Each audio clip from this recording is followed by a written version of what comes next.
Hello friends. आज हम लोग ब्रह्मचर्य आश्रम के बारे में देखेंगे।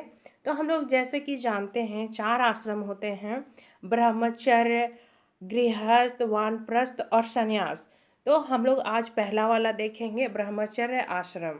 ब्रह्मचर्य आश्रम, ब्रह्मचर्य 2 शब्दों ब्रह्म और चर्य से बना है। मतलब कि अगर हम लोग ये ब्रह्मचर्य शब्द को संधि विच्छेद मतलब 2 भागों में बांट दे तो ये 2 टुकड़ा होगा, एक ब्रह्म और दूसरा चर्य। तो हम लोग इसे 2 भागों में बांट सकते हैं, जिनमें से ब्रह्म का अर्थ है वेद अथवा महान।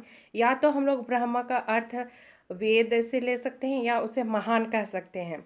और चर्य का अर्थ जो होता है वो होता है विचरण या फिर अनुसरण करना। मतलब कि यहाँ पे ब्रह्म को हम लोग ब्रह्मचर्य को 2 भागों में बांटे और एक टुकड़ा का अर्थ हुआ वेद और दूसरा का हुआ विचरण करना या अनुसरण करना।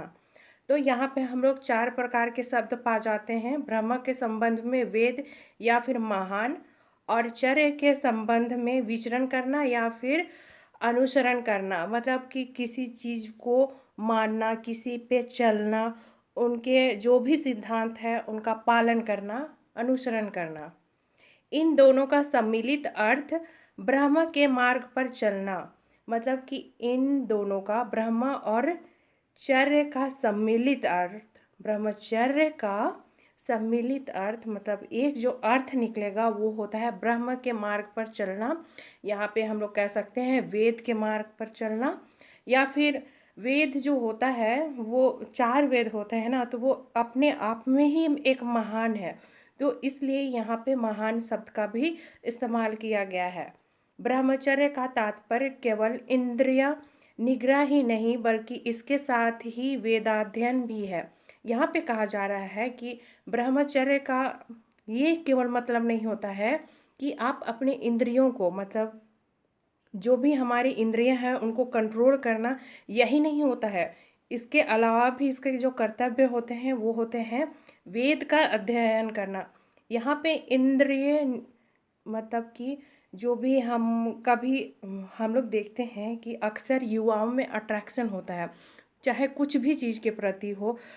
तो अगर वो अट्रैक्शन नहीं कर रहा है और पढ़ाई नहीं कर रहा है तो वो भी ब्रह्मचर्य नहीं होगा। उसको उस चीज़ को मतलब अट्रैक्शन को रोक करके वेद का पढ़ना मतलब अपने स्टडी में फोकस्ड रहना, वो होता है ब्रह्मचर्य।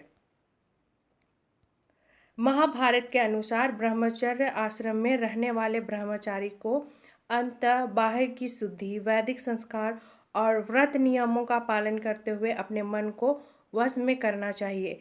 यहाँ पे कहा जा रहा है कि ये जो महाभारत है, हम लोग जानते हैं कि महाभारत का युद्ध, तो उसी में कहीं कहीं पे इस चीज़ का वर्णन मिलता है कि ब्रह्मचर्य में ब्रह्मचारी को अंदर और बाहर दोनों तरफ से शुद्ध होना चाहिए। मतलब अंदर से भी पवित्रता होनी चाहिए, बाहर से भी पवित्रता होनी चाहिए, और वैदिक संस्कार और व्रत नियमों का पालन करते हुए अपने मन को वश में करना चाहिए। यहाँ पे महाभारत में इसके बारे में कहा जा रहा है।